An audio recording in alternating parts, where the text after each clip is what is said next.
भंडारा जिल्ह्यातील अड्याळ बस स्थानकावर विद्यार्थ्यांचा जीव अक्षरशः धोक्यात असल्याचे धक्कादायक चित्र समोर आले आहे। शाळा सुटल्यानंतर दररोज येथे घडणारा प्रकार पाहता क्षणभराची ही चुकी एखाद्या मोठ्या दुर्घटनेला आमंत्रण देऊ शकते। शाळा सुटल्यानंतर अड्याळ बस स्थानकावर एक अंगावर शहारे आणणारे दृश्य रोज पाहायला मिळत आहे।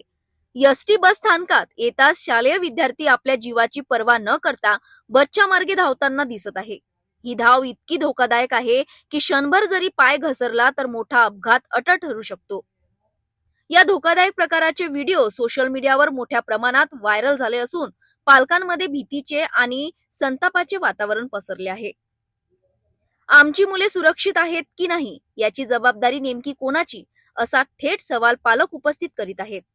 पालकांचा संतप्त प्रश्न असा आहे की शिक्षकांची जबाबदारी फक्त शाळेच्या 4 भिंतीपुरतीच मर्यादित आहे का?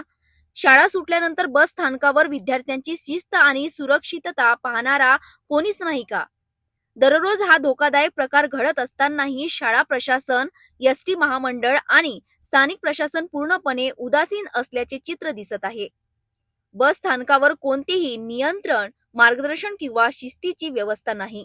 एखादी मोठी दुर्घटना घडल्यावरच प्रशासन जागं होणार का? विद्यार्थ्यांच्या सुरक्षेसाठी तातडीने ठोस उपाययोजना करण्यात याव्यात। एसटी बस स्थानकावर नियंत्रण आणि मार्गदर्शन व्यवस्था उभी करावी, अशी मागणी आता जोर धरू लागली आहे। विद्यार्थ्यांचा जीव अमूल्य आहे, तो अशा निष्काळजीपणामुळे धोक्यात जाता कामा नये।